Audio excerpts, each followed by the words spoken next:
Ini saja kalau misalnya tersebar, insya Allah jamaahnya ini membludak Ustaz.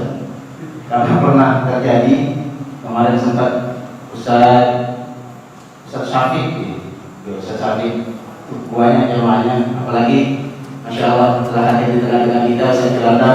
Insya Allah kalau bahkan tadi subuh ada kajian Ustaz Ustaz Farhan Puraihan, itu sudah ada jamaah yang mengetahui bahwasanya Ustaz Jelanda akan mengisi sore hari ini. Namun kami informasikan bahwa sebenarnya ini diperuntukkan bagi warga KMPC. Karena kenapa? Karena kondisi saat ini masih level 3. Insyaallah mudah-mudahan di kemudian hari kalau memang sudah normal, kita akan undang kembali beliau atau ustaz-ustaz yang lain mengisi kajian di tempat ini. Baik para jemaah yang dimuliakan Allah Subhanahu wa taala, sekarang waktunya sudah menunjukkan pukul 15:44. Acara kajian akan segera kita mulai. Namun sebelum kita mulai, kami selaku pembawa acara sedikit akan membacakan susunan acara singkat saja. Yang pertama yakni pembukaan, kemudian dilanjutkan dengan acara yang kedua, acara inti yakni pengajian. Insya Allah akan disampaikan tausiah kali ini Ustaz Firanda. Kemudian yang ketiga ada sesi tanya jawab. Insya Allah kami berikan kesempatan bagi para jemaah yang ikhwan 3 penanya, dan yang akhwat juga 3 pertanyaan atau 3 pertanyaan. Untuk yang ikhwan nanti bisa langsung bertanya setelah kajian selesai, dan yang akhwat insya Allah panitia sudah menyiapkan kertas di ruang akhwat, bisa nanti menghubungi Bu Mary. Insya Allah sementara 3 pertanyaan dulu. Kemudian nanti acara yang terakhir yakni penutup dan doa langsung disampaikan oleh Ustaz.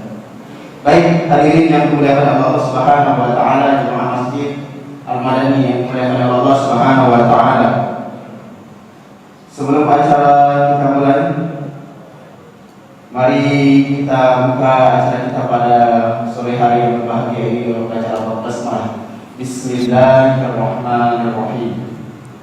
Masuki acara yang kedua yakni kajian tematik. Temanya adalah, kira-kira apa jemaah yang sudah tahu temanya?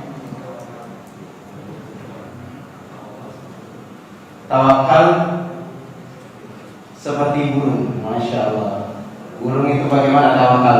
Insya Allah kita akan mendengarkan langsung penyampaian dari Ustaz, tausiah dari Ustaz Firanda Andirja dari Ustaz.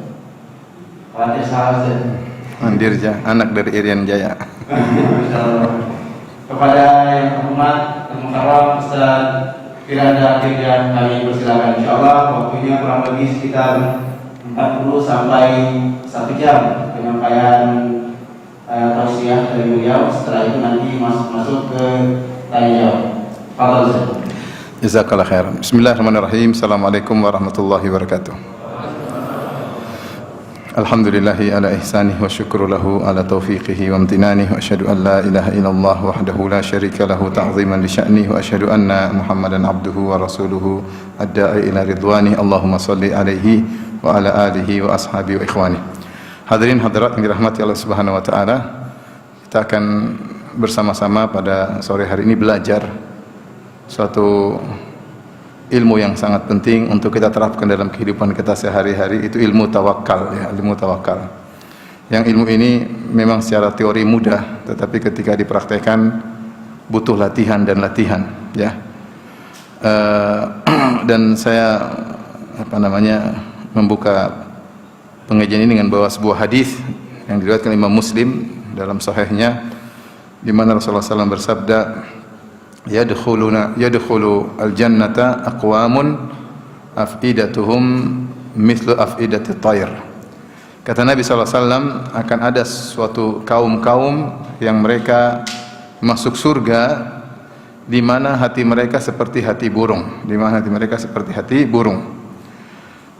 kita tahu bahwasanya sebab masuk surga banyak. Ada orang masuk surga karena sholatnya, ada orang masuk surga karena puasanya, ada para wanita masuk surga karena taat kepada suami mereka, ada orang masuk surga karena jihad fisabilillah, ada orang masuk surga karena sedekah, ada orang masuk surga karena melunaskan hutang orang lain, dan betapa banyak jalan-jalan kebaikan. Namun di sini Rasulullah SAW menyebutkan ada suatu kaum yang masuk surga, bahkan berkaum-kaum, aqwamun. Aqwamun itu jamaah dari kaum, yaitu akan masuk surga kaum-kaum yang di mana hati mereka seperti hati burung. Sebab mereka masuk surga adalah sifat hati mereka, yang di mana hati mereka seperti hati burung. Maka ada beberapa pendapat di kalangan para ulama tentang apa maksud hati mereka seperti hati burung. Disebutkan oleh para syurahul hadis, para pensyarah hadis ini, ya, Imam Nawawi dan yang lainnya, di antaranya Mula Ali Al-Qari. Secara umum ada 3 pendapat. Pendapat pertama bahwasanya hati mereka selalu takut kepada Allah Subhanahu wa taala, karena burung adalah hewan yang mudah ditakuti. Kita gerakan sedikit dia sudah lari, dia sudah kabur, ya. Sehingga ibarat seperti itulah hati seorang beriman yang selalu takut dengan hari akhirat. Makanya di antara sebab orang-orang masuk surga di antaranya karena takut kepada Allah Subhanahu wa taala. Allah sebutkan dalam surat At-Tur tentang para penghuni surga. Kata Allah, fa aqbala ba'dhum 'ala ba'dhin yatasaalun. Para penghuni surga mereka duduk-duduk dan mereka saling berhadap-hadapan, lantas mereka saling bertanya-tanya, bagaimana kondisi kalian di dunia? Qalu inna kunna min qablu fi ahlina musyfiqin. Famanallahu alaina wa waqana adzabas samum inna kunna qablu nad'uuhu innahu huwal barrur rahim. Maka mereka berkata, jadi mereka nostalgia tentang ketika mereka di dunia. Apa sih yang menyebabkan mereka masuk surga? Di antara mereka ada yang mengatakan, inna kunna min qablu fi ahlina musyfiqin. Kita dahulu waktu di dunia, di tengah-tengah keluarga kami, di tengah keluarga kita dalam kondisi takut kepada Allah Subhanahu wa taala. Jadi dia bukan saking begitu takutnya kepada Allah, bukan dia hanya takut ketika sedang di masjid, sedang baca Quran, apalagi sedang bermaksiat kepada Allah. Bahkan dia di tengah-tengah istrinya tidak membuat dia lupa tentang akhirat, tetap dia khawatir tentang namanya akhirat. Lain halnya dengan orang-orang kafir yang Allah sebutkan dalam surat yang lain, di mana mereka di tengah-tengah istrinya mereka merasa nyaman, lupa dengan akhirat. Wa amma man utiya kitabahu wara'a dhahrihi fasawfa yad'u thubura wa yasla sa'ira innahu kana fi ahlihi masrura innahu dhanna an la yahur. Adapun orang yang diberikan catatan amalnya dengan tangan kirinya, dengan dari belakangnya, itu penghuni neraka jahanam. Bi wara'i dhahrihi, diberikan catatan amal dengan dia menerima dengan dari belakangnya. Fasawfa yad'u thubura, maka dia akan berteriak-teriak, celaka aku, celaka aku. Wa yasla sa'ira, dan dia akan masuk dalam neraka jahanam.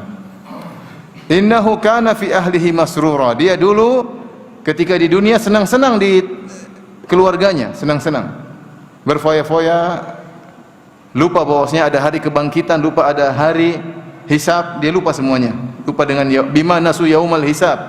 Mereka lupa dengan adanya hari audit. Allah akan mengaudit amal mereka pada hari kiamat kelak.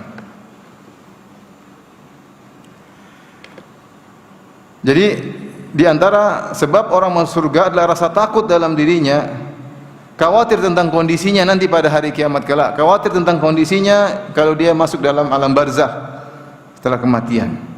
Dengan kondisi seperti itu, maka dia semakin termotivasi untuk beramal soleh dan semakin tidak tentram dengan dunia. Makanya mereka mengatakan, inna kunna min qablu fi ahlina musyfiqin. Kami dahulu di tengah-tengah keluarga kami takut kepada Allah Subhanahu wa taala. Ini salah satu tafsiran para ulama, kaum tersebut masuk surga karena hati mereka seperti hati burung.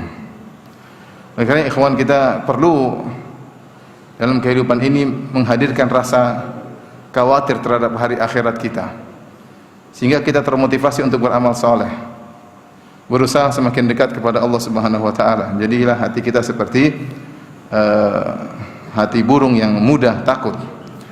Tafsiran yang kedua, mereka mengatakan disebut hatinya seperti hati burung karena riqatul qulub, karena hati burung itu hati yang lembut ya. Tidak hasad, tidak dengki. Seperti itulah burung-burung, tidak banyak pikiran ya. Tinggal terbang pulang makan, cari makan, pulang kasih makan betinanya dan anak-anaknya. Tidak dengki, tidak hasad sama burung yang lain, tidak. Maka seorang yang ingin masuk surga diantaranya berusaha membersihkan hatinya. Dan ini tafsir yang disampaikan oleh Mula Ali Al-Qari dalam syarah hadis ini ya. Jadi seorang berusaha membersihkan hatinya, jangan dongkol sama seorang pun ya. Berusaha hilangkan kedongkolan tersebut. Kalau saya mengajak kawan-kawan untuk mempraktekkan hal ini, coba kita renungkan sekarang dalam hati kita ini, siapa yang kita sedang dongkoli? Ada enggak? Berapa orang coba diingat? Siapa yang kita berharap dia segera mati? Ada, saking jengkel kapan matinya orang itu, enggak mati-mati. Coba, kalau ada, coba kita bersihkan. Ingat berapa orang kita jengkel dalam kehidupan ini? Siapa coba? Jangan-jangan orang dekat-dekat kita, ataupun orang jauh. Kalau ada, berusaha kita hilangkan kedongkolan tersebut. Ngapain kita dongkol-dongkol? Ya sudah, semua sudah ditakdirkan oleh Allah Subhanahu wa taala. Enggak usah kita dongkol, kita sudah, ini sudah kejadian, demikianlah terjadi ya. Kita aja enggak dongkol-dongkol sama iblis. Iblis sebab semuanya kan. Antum pernah dongkol sama iblis enggak? Enggak pernah kan? Udah tahu, karena iblis memang begitu tugasnya. Diciptakan untuk apa? Menggoda manusia. Ya sudah, orang bikin jengkel, udah memang begitu. Sudah takdir, mau diapain? Sama iblis aja enggak pernah dongkol, apalagi sama. Jadi maksudnya hati itu biar tenang. Ada orang zalimi kita, ada orang maki-maki kita, mungkin kita jengkel sesaat, sudahlah, sudah takdir. Mungkin saya punya maksiat, mungkin dia zalimi saya, dosa-dosa saya diampuni oleh Allah Subhanahu wa taala. Mungkin Allah ingin mengangkat derajat saya. Sudah. Apa yang kita dendam, mikir sebelum tidur, mikir terus, enggak usah. Enggak usah. Jadi santai hati ini, jangan suka dongkol. Jangan juga suka hasad. Ada orang memiliki kelebihan daripada kita ya. Ada orang dagangannya lebih laris daripada kita. Ada orang lebih jelek dari kita, istrinya lebih cantik. Jangan hasad. Santai aja. Emang kalau punya istri cantik, hidup nyaman? Belum tentu, bisa jadi cantik tapi banyak nuntut. Jadi ya santai aja udahlah. Karena kelebihan yang orang miliki itu kalau diberikan kepada kita belum tentu kita bisa hadapi. Saya sering bilang misalnya dai, ada seorang dai mungkin seperti dai kampungan seperti saya. Terus ada dai yang pengikutnya banyak, ramai, kalau dia hadir ramai, disambut luar biasa macam-macam. Ya mungkin kalau disambut pakai mobil 4 miliar, saya cuma disambut dengan mobil misalnya ya masih kredit misalnya. Kita enggak usah terlalu, ya sudahlah. Kalau saya diuji dengan seperti dia, belum tentu saya ikhlas misalnya ya. Kita positive thinking. Belum tentu kita ikhlas. Lihat masyarakat jumur, jamahir, orang begitu banyak mengeluh-elukan, hati ini enggak gampang kita atur. Begitu kita riak, selesai. Ibadah kita enggak diterima. Jadi ini contoh misalnya dalam dakwah, enggak usah terlalu hasad. Orang tenar, orang terkenal, tersohor, itu ujian tersendiri bagi dia. Belum tentu tenar itu enak. Mana-mana diberhentiin orang, minta foto, minta ini macam-macam. Kalau ada masalah sedikit disorot, ada istrinya gini, istrinya disorot, anaknya disorot, dia sendiri disorot terus ya. Terus musuhnya pasti banyak, karena orang semakin berhasil pasti banyak musuhnya. Ini contoh maksudnya. Misal dalam hal dakwah saja kita enggak boleh hasad, apalagi perkara-perkara dunia. Kalau perkara akhirat kita enggak boleh hasad, apalagi perkara dunia. Ngapain kita hasad? Ingin hisab kita lebih panjang. Antum lihat dulu orang rumahnya lebih mewah, enggak usah hasad. Dia hisabnya lebih panjang daripada antum. Dia hisabnya lebih panjang daripada antum. Kalau antum lihat orang istrinya lebih banyak juga jangan hasad, hisabnya juga panjang itu.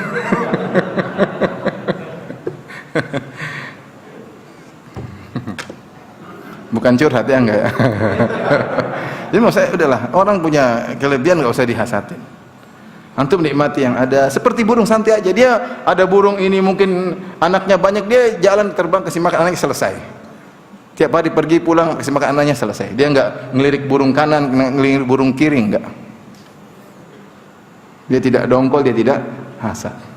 Kalau Allah berikan kita kenikmatan, kita syukuri. Kalau enggak, ya sudah, itu yang terbaik bagi kita. Ya.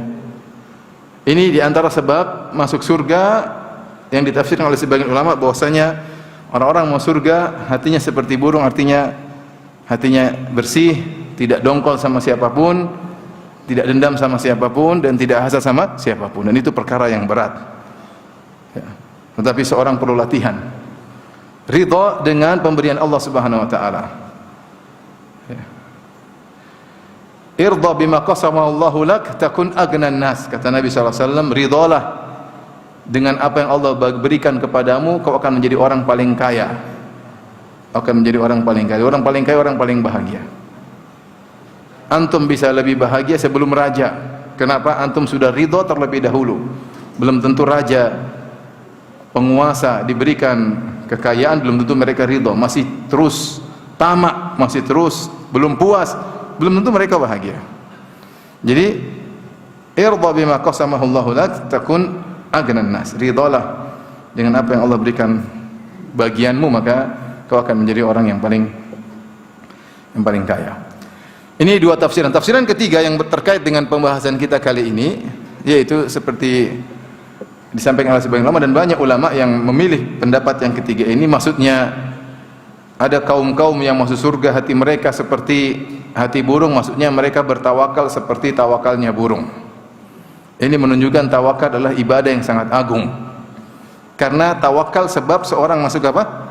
Surga. Berdasarkan hadis yang lain, kata Nabi SAW, "Lau annakum tatawakkaluna 'ala Allahi haqqa tawakkulih la razaqakum kama yarzuqut tayr taqdu khimasan wa taruhu bitana." Kalau seandainya kalian bertawakal kepada Allah dengan tawakal yang benar, maka kalian akan diberi rizki sebagaimana Allah memberi rizki kepada burung. Burung itu berangkat di pagi hari dalam kondisi perut kosong, kemudian dia balik dalam kondisi perut sudah penuh. Di sini Rasulullah SAW menjelaskan tentang bagaimana burung yang sangat bertawakal. Lihat burung, dia bukanlah cerdas seperti kita. Dia ada insting, tapi dia bukan berakal seperti kita yang kita bisa mengamati, bisa belajar, bisa menciptakan lapangan pekerjaan, bisa banyak hal yang bisa kita lakukan ya. Manusia punya akal yang banyak, bikin ini, bikin anu, menemukan ini. Burung tidak pernah menemukan apa ya, dulu gitu-gitu aja. Pernah nggak penemu ini burung? Nggak pernah kan? Karena burung nggak, ya begitu aja, dia terus instingnya dari dulu seperti itu.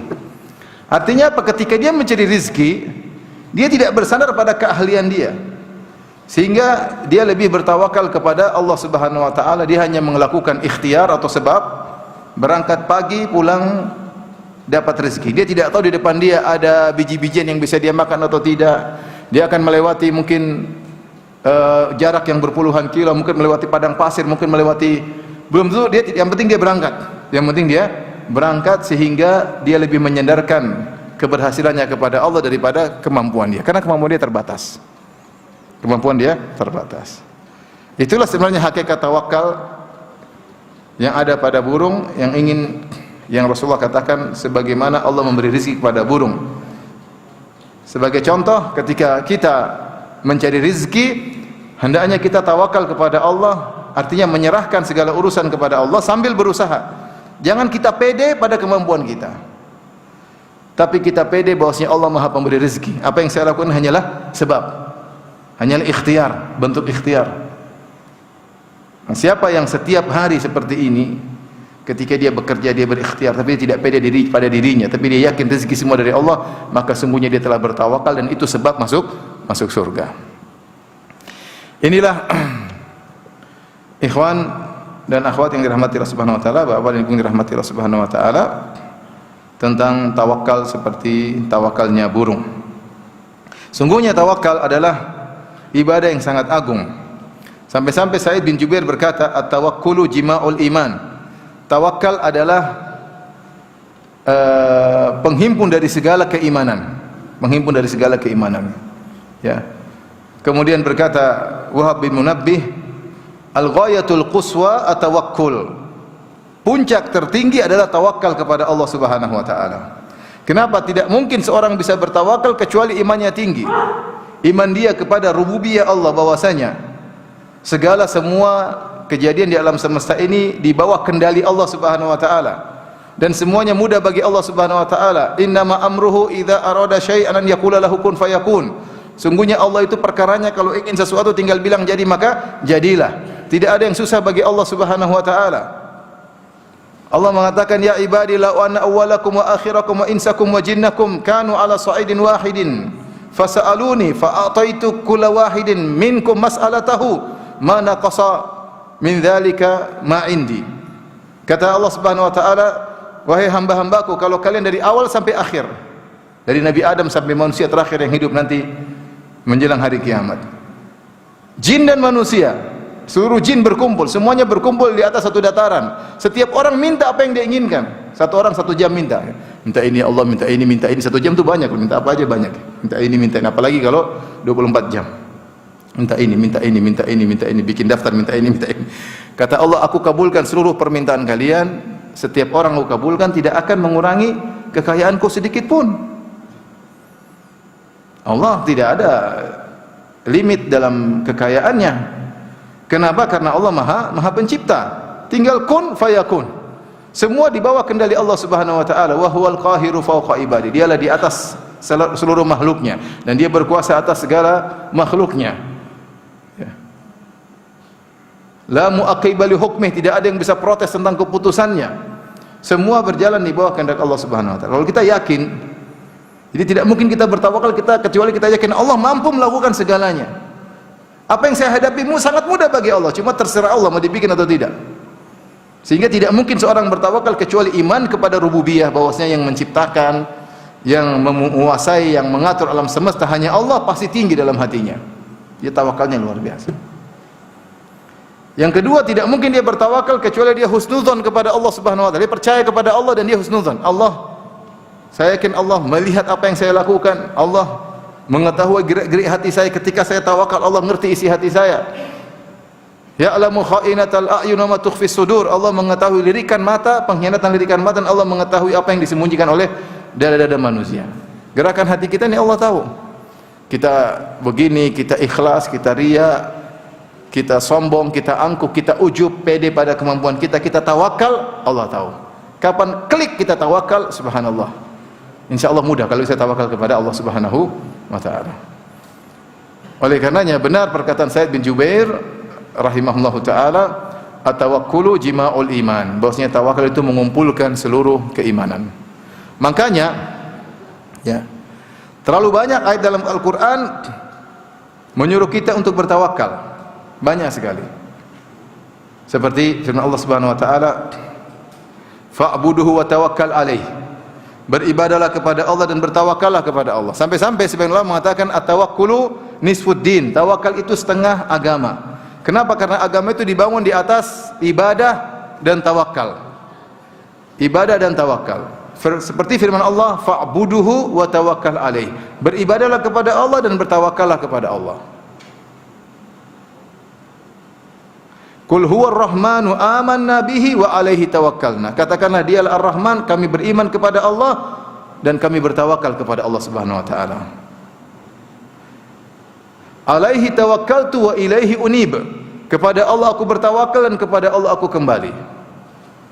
Setiap hari kita berdoa, iyyaka na'budu wa iyyaka nasta'in. Hanya kepada Engkau lah kami beribadah dan hanya kepada Engkau lah kami minta pertolongan. Maksudnya kami bertawakal. Jadi hidup kita ini ibadah dan tawakal, ibadah dan tawakal. Maka sebenarnya mengatakan tawakal itu adalah setengah daripada agama. Maka sayang kalau ternyata kita lepas setengahnya. Kita ibadah, kita kegiatan, tapi tawakal tidak kita hadirkan. Sayang. Sampai kata Allah Subhanahu wa taala, wa 'alallahi fatawakkalu in kuntum mu'minin. Hendaknya hanya kepada Allah kalian bertawakal jika kalian beriman. Nabi Musa berkata, ya qaumi, ya, in kuntum amantum billah fa alaihi tawakkalu in kuntum mu'minin. Wahai kaumku, jika kalian benar-benar beriman kepada Allah, maka bertawakallah kepada Allah jika kalian benar-benar Islam. Di sini Allah menyebutkan tawakal antara Islam dan iman. Intinya terlalu banyak ayat yang menunjukkan agungnya tawakal. Makanya penghuni surga yang paling hebat, yang mau surga tanpa adab dan tanpa hisab, apa sih amal mereka? Amal mereka adalah tawakal. Ketika Rasulullah SAW mengabarkan tentang 70.000 orang mau surga tanpa adab dan tanpa hisab, kata Rasulullah SAW, ma'ahum, di antara umatku sab'una alfan, ada 70.000 orang, yadkhulunal jannata bi ghairi hisabin wala adab. Mereka mau surga tanpa adab dan tanpa hisab.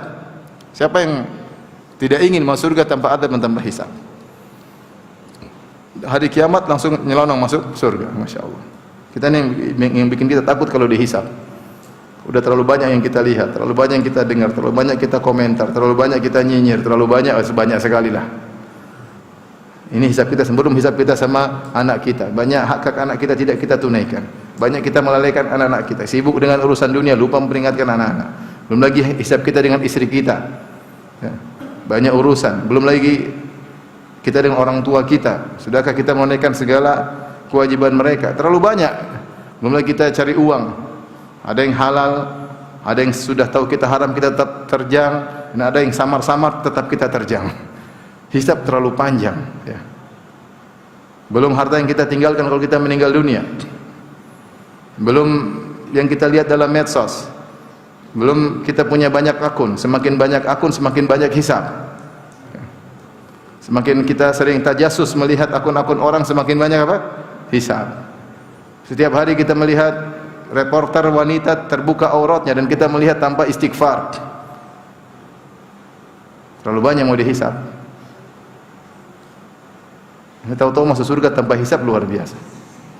Makanya saya bilang antum yang punya duit banyak musibah ya. Yang enggak punya duit musibah juga. Tapi yang punya duit banyak musibah di akhirat, hisabnya panjang. Apa kata Nabi sallallahu alaihi wasallam? Yadkhulu fuqara'u ummati, yadkhulul jannata fuqara'u ummati qabla al-aghniya bi 500 am. Sungguhnya orang-orang fakir dari umatku masuk surga 500 tahun sebelum orang kaya. Kenapa orang kaya tertahan? Karena harus dihisab. Ya. Harus dihisab. Saya sering bilang kita saja punya HP satu, hisabnya panjang ya. Ini HP ini kalau dia apa? Dibongkar, diaudit, dibuka semua isinya, yang sudah kita hapus, yang belum sempat terhapus, banyak sekali.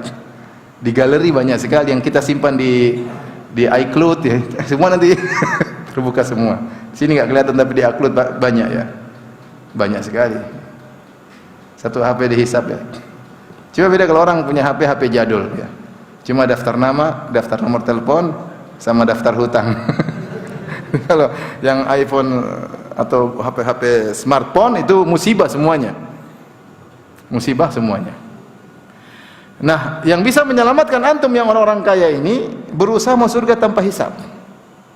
Orang-orang kaya lain sedang dihisab, antum nyelonong masuk apa? Surga. Masya Allah. Masya Allah. Ya. Bagaimana cara agar bisa masuk surga tanpa hisab?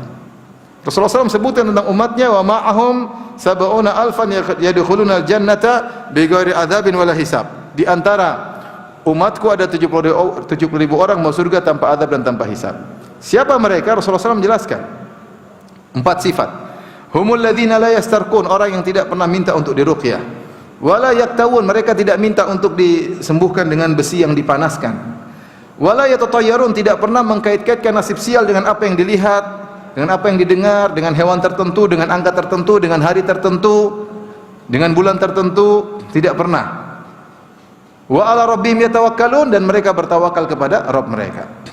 Kata sebagian ulama, sifat yang keempat, wa ala rabbihim yatawakkalun, dan mereka bertawakal kepada Rabbmu, inilah sifat kesimpulan daripada tiga sifat sebelumnya. Yang pertama, humul ladzina la yastarqun, orang yang tidak sedikit-sedikit minta untuk diruqyah. Dia berusaha bertawakal kepada Allah Subhanahu wa taala. Dia ruqyah dirinya sendiri, dia tidak minta-minta tolong ruqyah saya dong, ruqyah saya, enggak. Kenapa? Bukan berarti tidak boleh, itu boleh.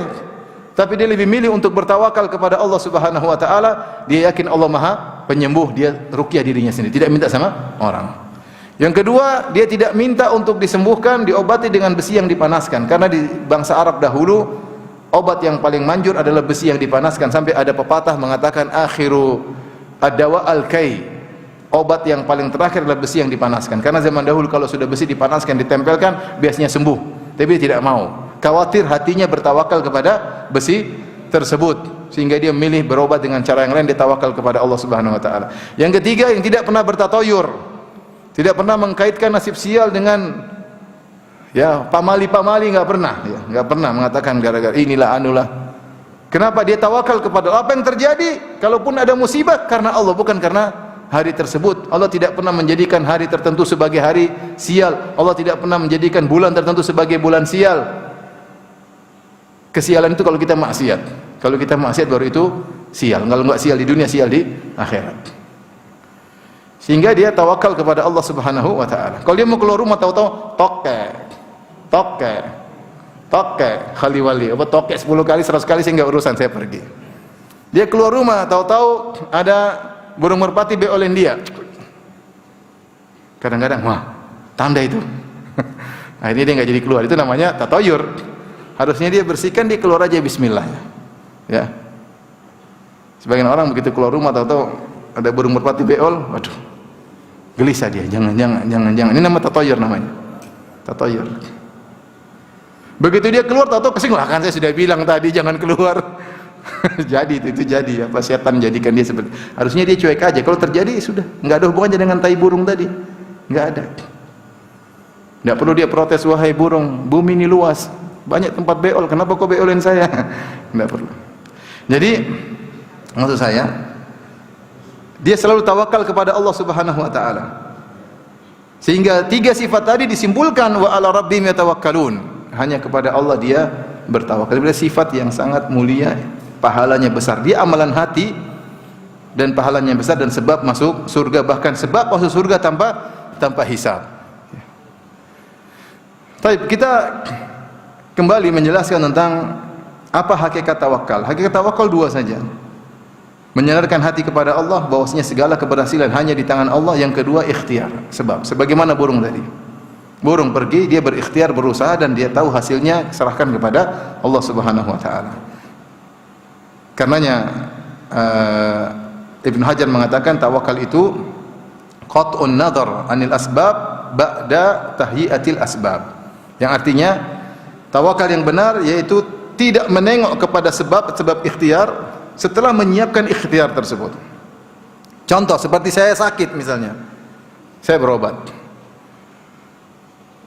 Kemarin saya kena corona, masuk di rumah sakit. Sudah, saya ke sana, ya ini sebagai ikhtiar. Sebagai ikhtiar saya masuk ICU, tapi saya bilang harus saya menyandarkan hati saya kesembuhan dari Allah, bukan dari ini semua.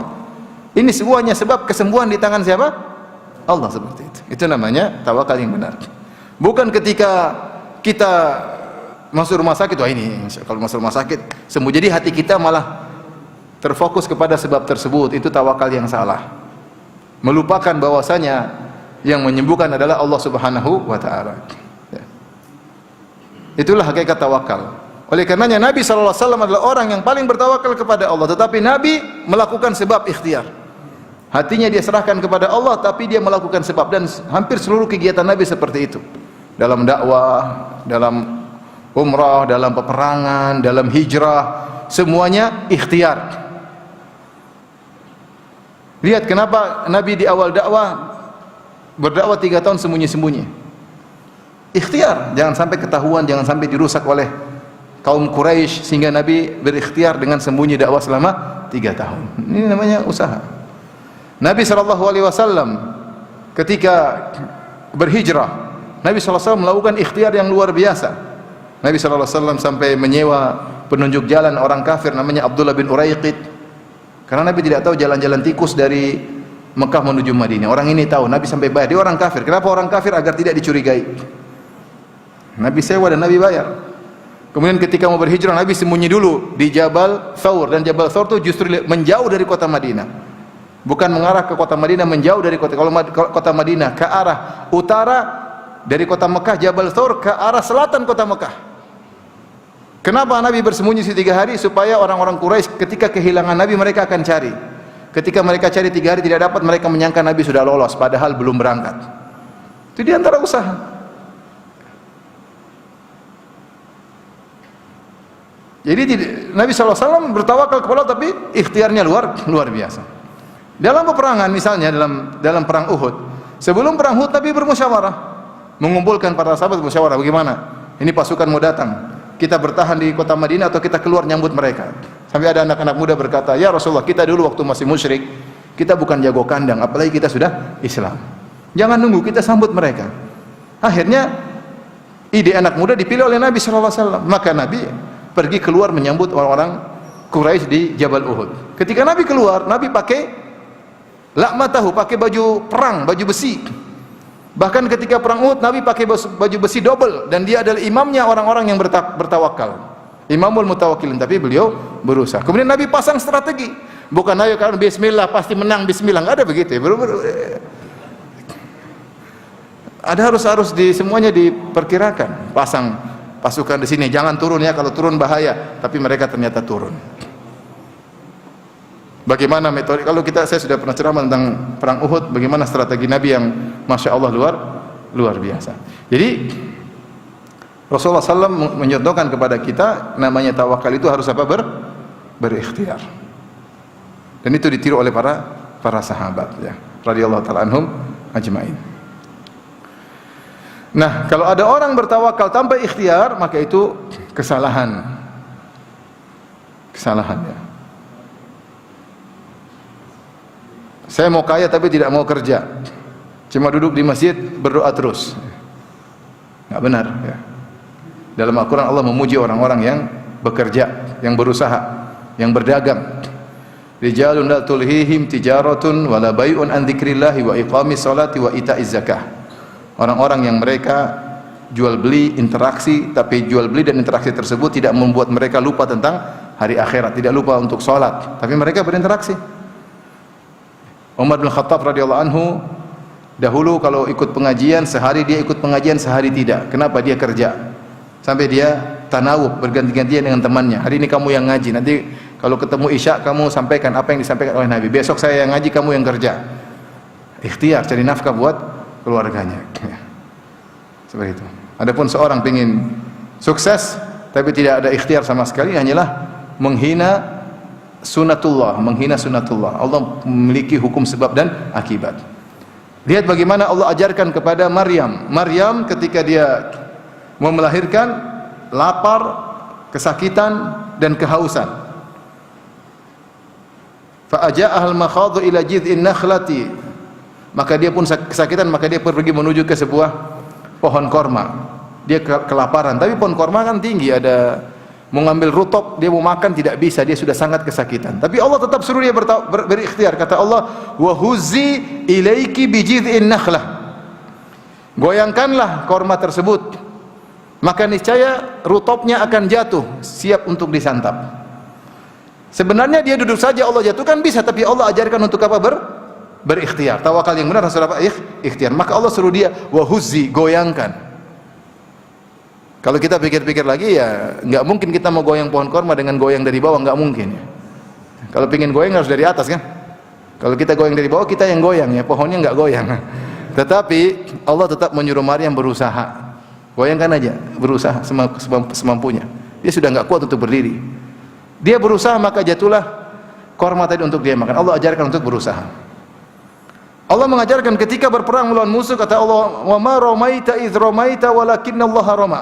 Tidaklah kau melempar ketika kau melempar, tapi Allah yang melempar. Maksudnya usaha lempar aja, nanti yang mengenakan Allah Subhanahu wa taala. Tapi kamu harus ikhtiar. Bukan kau yang melempar. Ketika kau melempar, maksudnya para ulama mengartikan bukan kau yang mengenakan tatkala kau memanah, tapi Allah yang mengenakan panah tersebut kepada musuh. Tapi kamu harus apa? Berusaha. Dia jadi ikhtiar. Ada Al-Imam Ahmad menyebutkan, Ibnu Qayyim menyebut, ada seorang yang berusaha ingin bertawakal tanpa usaha. Maka dia pergi berhaji kalau tidak salah. Dia tidak bawa bekal, tapi dia bawa benang. Ketika ditanya sama orang-orang, kenapa anda berhaji tidak bawa bekal? Kata dia, saya ingin tunjukkan tawakal kepada Allah. Saya akan berhaji tawakal, saya tidak bawa bekal. Terus bawa benang kenapa? Kalau khawatir kalau baju saya robek, saya jahit. Kalau tawakal yang benar harusnya nggak usah bawa benang. Kalau robek nanti nyambung sendiri. Jadi dia merasa bertawakal, tidak bawa bekal untuk hajian, tapi untuk baju yang robek dia apa? Dia siap-siap, siapa tahu robek maka saya sudah bawa benang. Ini tidak benar seperti itu. Makanya Allah tegur, ada sebagian kata Ibnu Abbas radhiyallahu anhu, ada orang-orang Yaman yang mereka pergi haji tanpa bawa bekal, tidak bawa bekal. Kata mereka, nahnu mutawakkilun, kami orang bertawakal. Maka dibantah, kalian bukan orang yang bertawakal, tapi kalian mutawakkilun, hanya merepotkan orang lain. Kalian pergi haji tanpa bawa bekal, akhirnya bergantung sama orang kan, minta sini, harap dikasihani orang, itu namanya tidak benar. Justru kalau kau punya bekal, kau semakin bertawakal kepada Allah, tidak butuhkan sama orang. Tapi kau tidak bawa bekal, kau berharap dikasihani oleh orang, sama saja tawakal yang kacau. Maka turunlah firman Allah Subhanahu wa taala, "Wa tazawwadu fa inna khairaz zadi taqwa." Berbekallah kalian. Sungguhnya sebaik-baik bekal ketakwaan. Artinya berbekal, benar-benar berbekal kalau mau hajian. Makanya Allah mewajibkan haji bagi yang mampu. Kalau enggak mampu jangan nekat. Jangan saya berdoa saja kepada Allah, enggak benar. Jadi maksud saya, tawakal yang benar menggabungkan antara usaha dengan menyendarkan hati kepada Allah Subhanahu wa taala. Di penghujung bahasan kita, saya ingin menyebutkan tentang bentuk-bentuk tawakal yang keliru. Bentuk-bentuk tawakal yang keliru di antaranya yang pertama, bertawakal kepada hal-hal yang tidak berhak untuk disandarkan tawakal kita kepadanya, seperti tawakal kepada mayat-mayat. Ini syirik akbar. Tawakal hatinya kepada mayat-mayat. Tawakal kepada yang gaib, tawakal kepada ruh-ruh. Enggak benar, enggak boleh ya. Ini syirik akbar, syirik akbar. Kita sedih melihat sebagian orang-orang minta ke kuburan-kuburan. Saya pernah lihat di klip, tapi kuburan Ahmad Al-Badawi, Syekhul Arab, di YouTube ada. Sebagian wanita datang kuburan tersebut kemudian menangis-nangis mengatakan, "Ya Syekhul Arab, Ishfili bni, wahai orang mulia dari kalangan Arab, sembuhkanlah putraku yang sedang sakit." Minta kepada penghuni kubur. Ini enggak benar.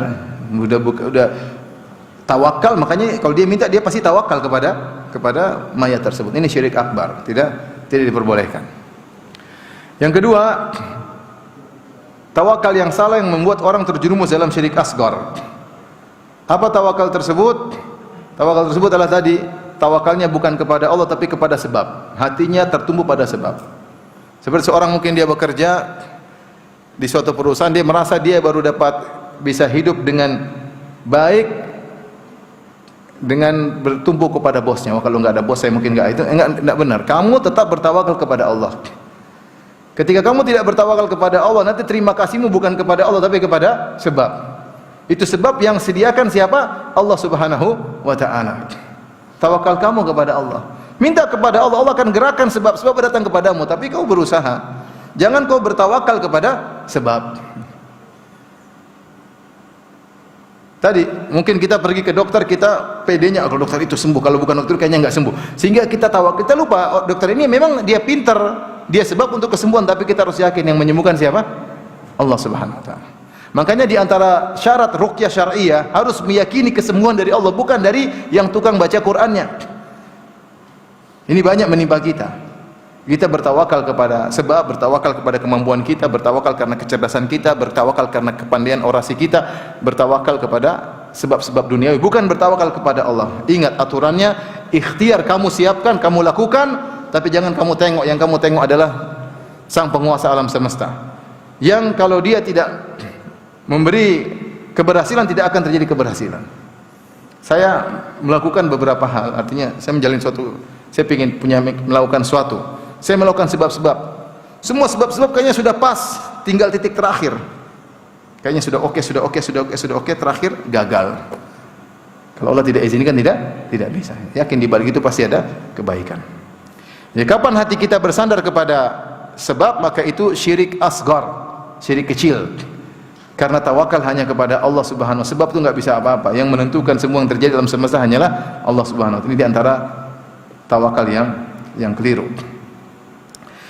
Di antara tawakal yang keliru adalah hanya tawakal kepada dalam sebagian perkara. Di antara kita mungkin ada yang sudah tawakalnya benar, tapi dalam perkara-perkara duniawi, ketika cari rezeki tawakal. Ketika apa biasanya tawakal? Cari istri apa? Tawakal ya misalnya. Cari apa lagi? Cari pekerjaan, tawakal, udah lamar tawakal. Benar, dia sudah benar tawakal. Ini perlu hal yang perlu kita tawakal. Tapi pada perkara-perkara lain dia kurang tawakal. Contoh, dia sholat nggak tawakal, dia umroh tidak tawakal, dia haji tidak tawakal. Padahal dalam ibadah kita juga butuh bertawakal kepada Allah. Dalam sholat contohnya, kita tawakal kepada Allah, Allahu Akbar, tawakal kepada Allah. Yang buat bisa kita khusyuk siapa? Allah Subhanahu wa taala. Yang bisa buat kita berangkat ke masjid, Allah Subhanahu wa taala. Makanya ketika dikumandangkan azan hayya 'alas shalah hayya 'alal falah, kita bilang apa? La haula wala quwata illa billah. Hanya Allah yang bisa menggerakkan hatiku pergi ke masjid. Jadi ibadah pun butuh tawakal. Allah mengatakan wa tawakkal 'alal azizir rahim alladzi yaraka hina taqum wa taqallubaka fis sajidin. Bertawakallah kepada Allah yang Maha Perkasa dan Maha Menyayangi, yang melihat engkau ketika kau berdiri hendak salat dan melihat pergerakanmu ketika kau sujud di antara orang yang sujud. Jadi ketika salat tawakal sama Allah, ya Allah aku penuhi panggilan-Mu, Allahu Akbar, bertawakal, serahkan kepada Allah. Lalu ketika ibadah haji butuh tawakal yang luar biasa. Banyak kesulitan-kesulitan kita hadapi dalam haji. Jangan tawakal kepada travel, jangan tawakal kepada pembimbing, tawakal kepada siapa? Allah. Travel, pembimbing ini hanyalah sebab. Hanyalah sebab. Sudah bayar travel mahal-mahal, tahu-tahu ternyata jalan kaki juga. Sudah. Mau diapain? Sudah mau marah-marah, ya sudah. Tawakal kepada, jangan tawakal kepada travel. Jangan tawakal kalau saya masih muda, insya Allah kuat ya. Jangan, pokoknya tawakal kepada Allah, semua adalah usaha. Jadi ibadah pun butuh tawakal. Di antaranya berdakwah butuh tawakal. Allah sebutkan dalam Al-Quran tentang para rasul yang mereka bertawakal dalam doa, dalam dakwah. Kata mereka, wa malana alla natawakkala 'ala Allahi wa qad hadana subulana wa lanasbiranna 'ala ma adaitumuna. Kenapa kami tidak bertawakal kepada Allah sementara Allah telah memberi hidayah kepada kami? Wa lanasbiranna 'ala ma adaitumuna, dan kami akan bersabar dengan gangguan yang kalian berikan kepada kami. Wa 'ala Allahi falyatawakkalul mutawakkilun. Hendaknya kepada Allah bertawakallah orang-orang yang bertawakal. Dalam dakwah butuh tawakal. Allah sebutkan tentang kisah Nabi Nuh, watul alaihim naba'a nuhin idh qala liqaumihi ya qaumi in kana kabura alaikum maqami wa tadhkiri bi ayatillah fa 'ala Allahi tawakkaltu fa ajmi'u amrakum wa syuraka'akum.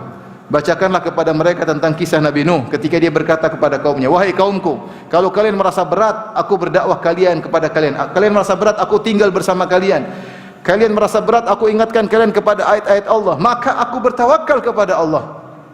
Silakan kalian fokuskan perhatian kalian, kumpulkan seluruh teman-teman kalian untuk memberi kemudaratan kepadaku. Aku bertawakal kepada Allah Subhanahu wa taala. Ini contoh, maksudnya tawakal itu bukan sekedar mencari rezeki doang, bukan sakit aduh bertawakal. Benar, itu kita harus tawakal. Tetapi dalam segala hal kita ibadah tawakal. Kita salat malam kita tawakal. Berdoa kepada Allah, bangunkan saya salat malam. Dalam mengurus anak istri kita tawakal kepada Allah. Betapa sering kita menghadapi permasalahan kita bingung apa yang harus kita lakukan. Tawakal, ada Allah Subhanahu wa taala. Bilang hasbunallahu wa ni'mal wakil. Jadi jangan batasi tawakal hanya pada perkara-perkara duniawi saja, tapi dalam urusan-urusan yang lebih penting dari dunia, masalah ibadah, ya, itu kita harus juga bertawakal kepada Allah Subhanahu wa taala. Ini ikhwan dan akhwat yang dirahmati Allah Subhanahu wa taala, apa yang saya sampaikan pada kesempatan kali ini. Intinya, seringlah kita serahkan diri kita kepada Allah. Nabi mengajarkan untuk bertawakal dalam segala hal. Sering berdoa. Jadi di antara sarana kita untuk bisa terus bertawakal dalam segala hal, hafal doa-doa yang diajarkan oleh Nabi. Doa keluar rumah, bismillahi tawakkaltu apa? 'Ala Allah. Allahumma inna a'udzubika an adil au udhal au azil au uzal au azlim au uzlam au ajal jalal. Doa. Naik kendaraan bertawakal sama Allah Subhanahu wa taala. Masuk masjid bertawakal, keluar masjid bertawakal. Masuk pasar baca doa, tawakal kepada Allah Subhanahu wa ta'ala, ya. Semuanya, mau tidur tawakal. Kata Nabi, doa di antara doa tidur, subhanakallahumma rabbi bika wada'tu jambi wa bika arfa'uh. Ya Allah, dengan engkau lah aku bisa meletakkan lambungku dan bisa aku angkat apa? Lambungku. Tawakal mau tidur. Di antara doa tidur, wa fawattu amri ilaik, ya Allah aku serahkan urusanku kepadamu. Jadi dari bangun tidur sampai mau tidur lagi, latih diri kita untuk semakin kita sering berdoa kepada Allah, semakin kita menyerahkan urusan kita kepada Allah. Dan di antara doa Nabi sallallahu alaihi wasallam, ya hayyu ya qayyum bi rahmatika astaghits fa aslih li sya'ni kullah wa la takilni ila nafsi tarfata ain. Ya hayyu ya qayyum, wahai zat yang maha hidup. Ya qayyum, wahai zat yang menjadikan yang lain bisa tegak. Ya. Bi rahmatika astaghits, aku mohon pertolongan dari rahmatmu. Ya, fa aslih li sya'ni kullah, maka perbaikilah segala urusanku. Wala takilni ila nafsi tarfata ain, jangan kau serahkan diriku kepada diriku sendiri meskipun hanya sekejap mata. Kapan kita pede, kapan kita merasa hebat, kita lupa sama Allah, disitulah kita makhdhul, kita ditinggal oleh Allah Subhanahu wa taala. Jadi latih diri kita untuk bertawakal dalam segala, latih. Menghadapi istri butuh tawakal, menghadapi anak-anak butuh tawakal. Kita arahkan, tapi kita tawakalnya kepada Allah. Jangan bilang gara-gara saya anak saya berhasil, gara-gara anak saya bisa hafal Quran. Enggak, semuanya dari siapa? Allah. Saya hanya sekedar berusaha saja. Ya. Kita enggak tahu anak kita hafal Quran sekarang ke depannya jadi apa, belum tentu. Tahu-tahu jadi pemain sinetron. Sinetron yang enggak beres maksudnya. Macam-macam enggak tahu. Tapi demikian saja. Allah taala alam bisawab. Mungkin kalau ada yang bertanya, saya persilahkan. Monggo. Assalamualaikum warahmatullahi wabarakatuh. Dibuka mungkin, saya kurang dengar apa namanya. Atau pakai mic. Assalamualaikum warahmatullahi wabarakatuh. Waalaikumsalam. Semoga Allah merahmati Ustaz. Amin. Keluarganya. Amin. Yang saya tanyakan tetap dalam materi tawakal. Contohnya seperti burung, dan kita sebagai manusia ingin seperti burung. Yang mana dulu Nabi Ibrahim dibakar oleh Raja Namrud. Burung itu bertawakal mengambil air dengan paruhnya untuk memadamkan api. Itu tawakalnya burung. Tapi ada tawakal yang salah. Jadi Ustaz mengatakan ada tawakal yang salah. Cicak itu berusaha membesarkan api, udara untuk membesarkan api supaya api goreng semakin terbakar. Iya, terbakar. Yang saya tanyakan Ustaz, kita manusia, tapi kemampuan kita kecil. Kita harus bertawakal kepada Allah. Apalagi seperti saya ini umur sudah mendekati finish. Finishnya emang kapan, Pak?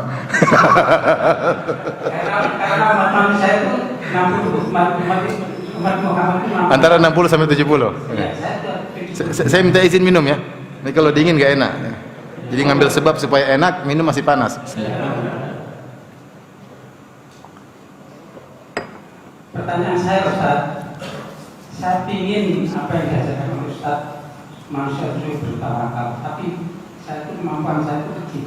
Bagaimana caranya saya itu bertawakal supaya Allah itu ridho, dan ingin kita itu, cita-cita kita itu masuk surga tanpa hisab tanpa adab.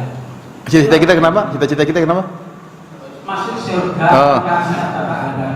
Justru Allah alam, ketika seorang merasa dirinya tidak punya kemampuan, kecil, tapi dia tetap berusaha, justru tawakalnya semakin tinggi. Kapan seorang tidak tawakal, dia lupa diri. Ketika dia sehat, dia merasa tahu-tahu kena stroke. Merasa sehat, tahu-tahu kena serangan jantung. Banyak orang terkena utia min kibali min haitsu ya'man. Ada pepatah Arab mengatakan seorang terkena dari sisi yang dia merasa aman di situ. Dia merasa sehat-sehat, ternyata dia celakanya di saat itu. Banyak orang lupa kepada Allah tatkala dia memiliki kemahiran tertentu. Justru di situ dia terkena. Justru kalau seorang merasa sini nggak bisa apa-apa, itulah tawakal benar. Saya akan berusaha. Allah suruh saya berusaha, ya. Tapi saya punya Allah. Ya. Seorang boleh pede kalau dia sudah bertawakal kepada Allah. Tapi kalau dia belum bertawakal kepada Allah, jangan pede pada dirinya. Ya. Jangan bedanya. Lihat Nabi Ibrahim alaihissalam ketika ingin dibakar, seperti tadi antum tanyakan. Ibrahim sendirian, satu negara semuanya. Semuanya ingin bunuh Ibrahim, sampai mereka mengumpulkan kayu bakar berbulan-bulan, sampai ada orang yang sakit bernadar, kalau saya sembuh saya mau pikul kayu untuk bakar Ibrahim. Saking jengkelnya sama Ibrahim. Ya, semuanya akhirnya mengumpulkan kayu bakar. Ibrahim nggak bisa apa-apa, tapi dia punya Allah. Dia bilang apa? Hasbunallah wa ni'mal wakil. Hasbiyallah wa ni'mal wakil. Jadi sebenarnya kalau seorang tahu dia punya kekurangan, justru situ mudah untuk dia bertawakal ya. Jadi kita bilang, makanya dalam beribadah kita tawakal kepada Allah. Ya Allah, ibadah saya cuma segini, tapi pahala di tanganmu. Dalam hati kita seperti itu. Ya Allah, kalau kau mau kasih besar pahala, mudah. Ada seorang, kata Nabi SAW, marra rajulun bi ghusni syajaratin ala tariq. seorang lelaki melewati sebuah jalan, ada kayu yang menghalangi jalan. Kata dia, la unahiyannahu anil muslimin, saya akan menghilangkan kayu ini dari kaum muslimin, la yu'dhihim, jangan sampai mereka terganggu dengan kayu ini. Maka Allah masukkan dalam surga. Gara-gara apa? Gara-gara amalan yang sederhana hanya menghilangkan gangguan, tapi dia tawakal kepada Allah, dia ingin berbuat baik kepada kaum muslimin, dan dia berjanji, ya Allah, saya tidak ingin kaum muslimin terganggu, dan dia ikhlas, tidak ada yang lihat, tidak kemudian dia shooting, kemudian masukkan ke Facebook bahwasanya dia hilangkan apa, gangguan di jalan, enggak. Padahal menghilangkan gangguan di jalan amalan cabang keimanan yang sangat rendah. Apa kata Nabi SAW? Al-imanu bid'un wa sab'una syu'bah. Iman itu 70 sekian cabang. A'laha kalimatul la ilaha illallah, yang paling tinggi ilallah, wa adnaha, yang paling rendah imatatul adza 'anit thariq, menghilangkan gangguan dari jalan.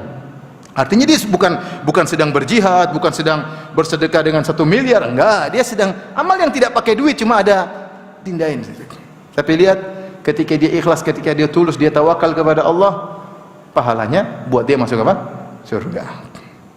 Daripada orang kemudian berdakwah tapi dia pede, oh lihat saya, gara-gara saya pandai berorganisasi, saya pintar, orang banyak dengar. Itu namanya tawakal pada diri sendiri. Dan itu sebab ditolaknya amal seseorang. Jadi alhamdulillah kalau kita merasa kita ini nggak bisa apa-apa, disitulah kita harusnya bertawakal kepada Allah Subhanahu wa taala. Insyaallah Pak ya. Mudah-mudahan belum finish Pak, terus. Monggo yang lain silakan. Oh iya, sebentar ya. Ya silakan. Ya, monggo. Saya mau menanyakan ada 2 hal ya. Yang pertama, tawakal yang kita lakukan itu apakah sudah apakah ada tanda-tanda, apakah ada indikasi bahwa kita ini sudah tawakal maksimal. Nah, kalau kita tidak merasa tawakal itu maksimal, berarti kan ada kesalahan. Nah, kaitannya dengan kesalahan ini taubat, apakah ada juga tanda-tanda bahwa taubat kita itu diterima? Maksudnya terkait dengan taubat, apakah taubat tanda tanya diterima? Untuk memastikan memang agak sulit. Memang Allah menyatakan Allah Maha menerima taubat. Alam ya'lamu annallaha huwa yaqbalu taubata an ibadi. Tidakkah mereka tahu bahwasanya Allah dialah yang menerima taubat dari hamba-hambanya? Kata Allah, ghafiri dzambi wa qabili taubi syadidil iqab. Sungguhnya Allah Maha menerima apa? Taubat. Jadi Allah di antara nama-namanya At-Tawwab. At-Tawwab adalah Maha menerima taubat. Jadi Allah sangat senang orang bertobat, dan Allah seharusnya menerima. Hukum asalnya Allah terima taubat. Ini hukum asalnya. Jadi Ibnu Qayyim bahas dalam kitab Madarijus Salikin bahwasanya Allah Maha menerima taubat. Dan Allah, lallahu arhamu bi ibadi min hadhi bi waladiha.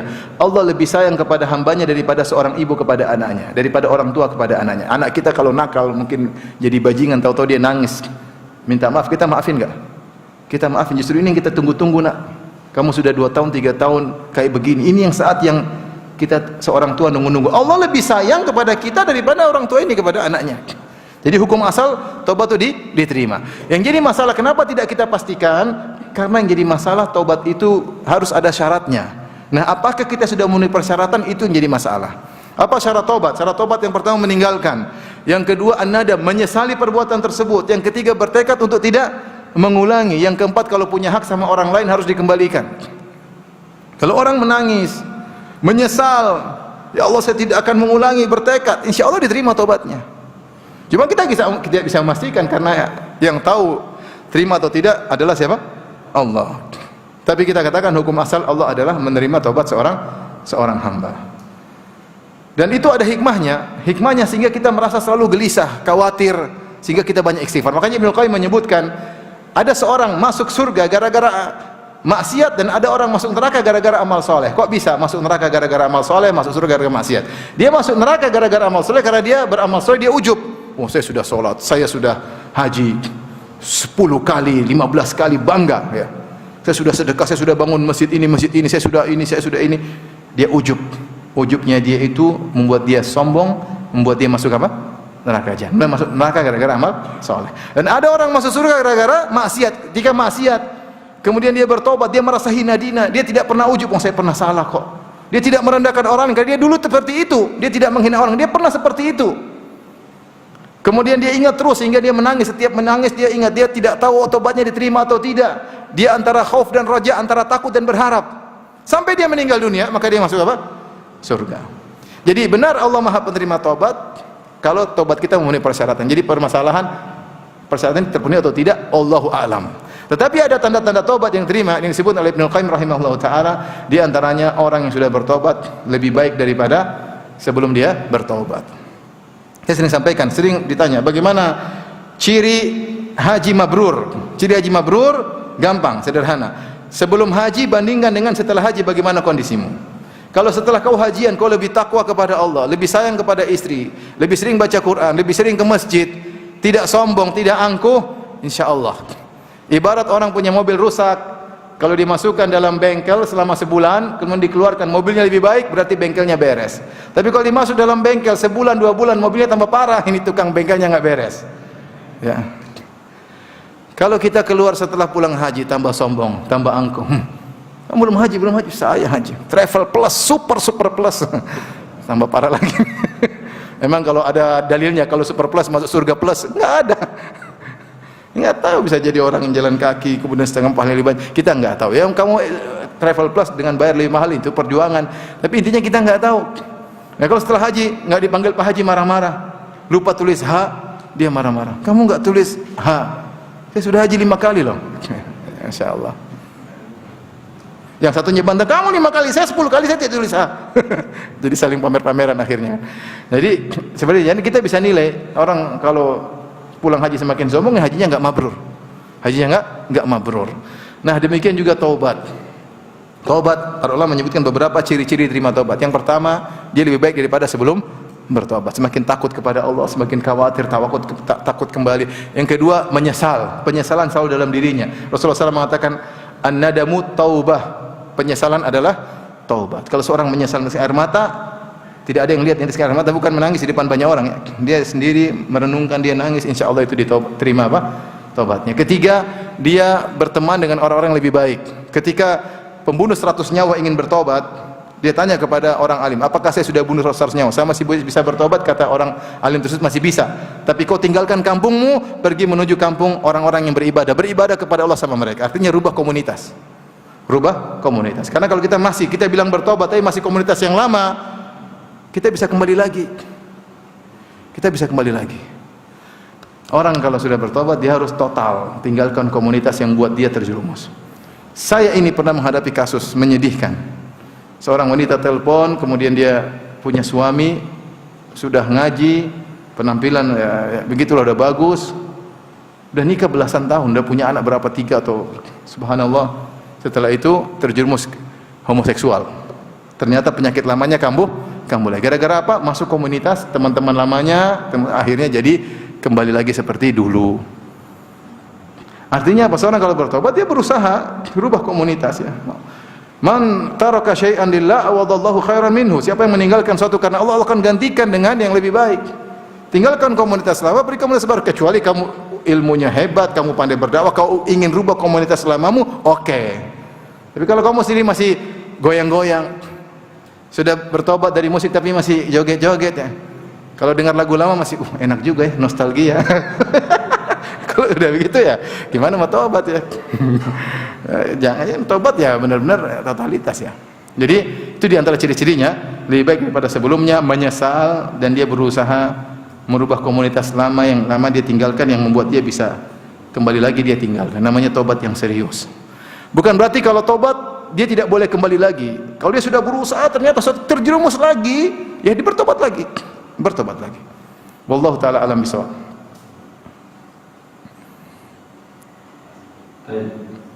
Tidak. Ini ada pertanyaan dari Ahmad. Assalamualaikum, semoga Allah senantiasa menjaga Ustaz, rahmat Ustaz, keluarga Ustaz, dan seluruh kaum muslimin. Ustaz, bagaimana cara orang tua bisa bertawakal untuk kebaikan anak yang sudah beranjak dewasa, di mana dia sudah mengenal dunia luar dengan teman-teman yang bermacam-macam? Ini benar-benar kita tawakal kepada Allah mengurusin anak-anak, benar-benar tawakal. Kita hidup di zaman yang anak-anak rusak dari sebab kerusakan mereka sangat banyak daripada sebab kebaikan. Sebab membuat mereka rusak lebih banyak daripada sebab membuat mereka apa? Baik. Dengan adanya medsos, dengan internet, dengan adanya HP, teman-teman, ya. Bayangkan ada anak sudah hafal 30 juz atau dikirim sama temannya klip porno misalnya. Rusak sudah hafalannya. Dia baru kaget akhirnya nonton kecanduan dan sudah sampai rusak.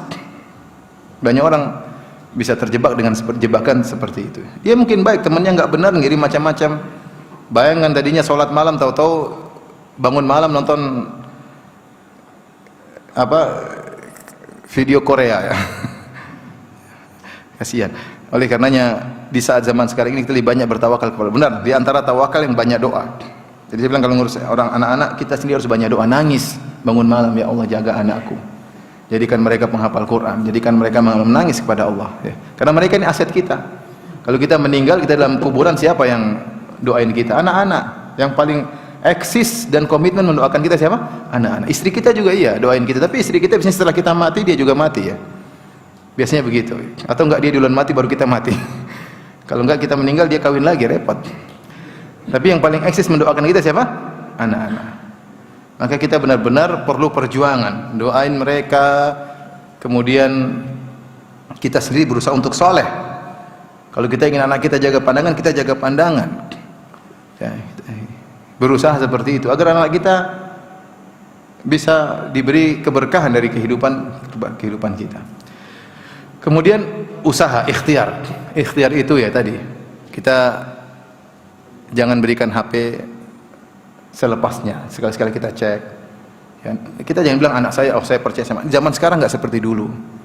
Anak-anak dia tidak pingin, tapi temannya yang ngirim-ngirim, namanya ibu-ibu saja sudah ngaji kadang-kadang nonton sinetron.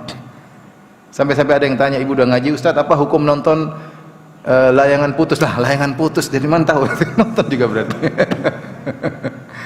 Nonton berarti kan? Nonton. Gimana ceritanya? Oh ceritanya begini satu. Oh tahu ceritanya.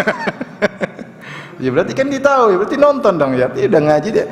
Itu ibu-ibu saja tidak bisa menahan diri untuk nonton sinetron layar putus. Apalagi anak-anak, kita bilang anak sudah ngerti. Gimana ngerti? Kalau kita lepaskan begitu saja, repot. Makanya ada seorang tarbawi, orang ahli tarbiyah, dia mengatakan ngurus anak-anak itu seperti masak makanan, apinya harus kecil, tidak boleh besar, tapi jangan ditinggalkan. Kalau apinya besar dia gosong, kalau kecil mati, mudah mati, tidak masak-masak, tapi sering ditengok-tengok, tapi jangan besar-besar apinya, sering tengok-tengok. Yang paling penting doain, ngobrol sama dia, kamu masa depanmu, hati-hati kamu jangan begini. Kalau ada teman-temannya nakal, segera putuskan, jangan main lagi sama itu. Abi nggak suka, Umi nggak suka, awas kamu main sama anak itu. Keras, tegas kita negur anak kita demi keselamatan mereka. Sampai kalau dia sudah menikah, sudah bekerja, dia mulai stabil. Kalau masih remaja itu sangat mudah untuk apa? Untuk berubah ya. Oleh karenanya justru zaman sekarang kalau ngurusi anak-anak, tawakal kita harus lebih tinggi. Kenapa? Usaha kita tidak sebanding dengan kerusakan yang di luar sana, tidak sebanding. Kita cuma bisa ngomong sementara tontonan banyak, video Korea banyak, video India banyak, lagu-lagu banyak ya, banyak hal. Baik, sudah selesai apa yang masih bertanya lagi? Silakan Pak ya. Saya tadi menjelaskan tentang tawakal yang benar dan yang keliru saja. Ya. Jadi tawakal yang saya jelaskan dua hal, itu pesan kepada Rasulullah kemudian yang sebab. Ketika seseorang misalkan ini merasa ada hasilnya atau buahnya, kemudian dari pembelajaran kepada anak, apa yang sebagainya, apakah dia tidak disebabkan tawakal yang selanjutnya itu? Nah, maksudnya tujuh ya. Oh dia cerita maksudnya? Iya. Oh iya iya. Bagaimana mengungkapkan? Iya. Mohon dijelaskan. Jadi masalah ujub, tawakal itu urusan hati, urusan hati. Kita boleh sebutkan misalnya cerita tentang diri kita, tapi dalam rangka tahadduts bin ni'mah. Kata Allah, wa amma bi ni'mati rabbika fahdits. Adapun nikmat yang Allah berikan kepadamu, ceritakan. Ceritakan bukan untuk sombong, tapi untuk semakin bersyukur. Semakin kamu tahu diri, kamu tuh nggak bisa apa-apa. Nah, kita cerita, tapi berusaha. Lihat, alhamdulillah, abi dulu, ayah dulu susah, ternyata bisa keluar dari kesusahan tersebut. Ayah berusaha, ayah berdoa kepada Allah. Itu enggak seperti itu. Tapi lihat dulu, abi gitu, itu lain. Abi dulu yang itu namanya sombong ya. Tapi kalau kita cerita, saya dulu begini, alhamdulillah saya berusaha, kemudian seperti kisah Salman Al-Farisi ketika dia masuk Islam, ketemu Nabi. Nabi cerita, bagaimana kau bisa masuk Islam? Dia cerita bagaimana usaha dia, Allah beri hidayah sama saya, terus sampai dia ketemu Nabi SAW. Saking Nabi kagum dengan cerita tersebut, Nabi suruh Salman cerita kepada para sahabat. Bukan untuk sombong, tapi tahadduts bin nikmah, untuk menyebutkan bagaimana nikmat yang besar yang Allah telah berikan kepada saya. Jadi ini rawan, memang rawan, karena bentuknya sama antara seorang bercerita karena ujub, bangga diri, antara orang bercerita karena bersyukur kepada Allah. Tipis, tapi Pak, akibatnya dampaknya buruk. Yang satu ujub, syirik asgar, yang satu menceritakan karena bersyukur, pahalanya besar. Jadi tidak jadi masalah sebenarnya kita cerita dulu Abi seperti ini juga, tapi Abi bisa dulu begini, bisa. Kamu harus tawakal kepada Allah. Allah segalanya mudah bagi Allah. Tidak ada yang susah bagi Allah. Kalau bikin kamu begini mudah. Ya, seperti itu ya. Jadi tergantung niat ya, tergantung niat. Bagaimanapun kita mau menggambarkan kita bersyukur, tapi kalau kita ujub, Allah tahu. Nah, kamu cerita ujub aja untuk pamer ya. Allah Maha tahu. Bagaimanapun kita sembunyikan riak kita meskipun di relung hati yang paling dalam, Allah tahu. Seorang yasduq ma Allah, dia jujur di hadapan Allah Subhanahu wa taala. Maka sebelum dia berbicara, dia pikir, saya ini mau cerita buat apa? Saya mau cerita buat apa? Hati-hati. Kamu mau cerita buat memotivasi semakin bersyukur atau untuk membanggakan dirimu? Allah Maha tahu. Baik, mungkin masih ada dua lagi ya, silakan. Mic-nya coba mic-nya.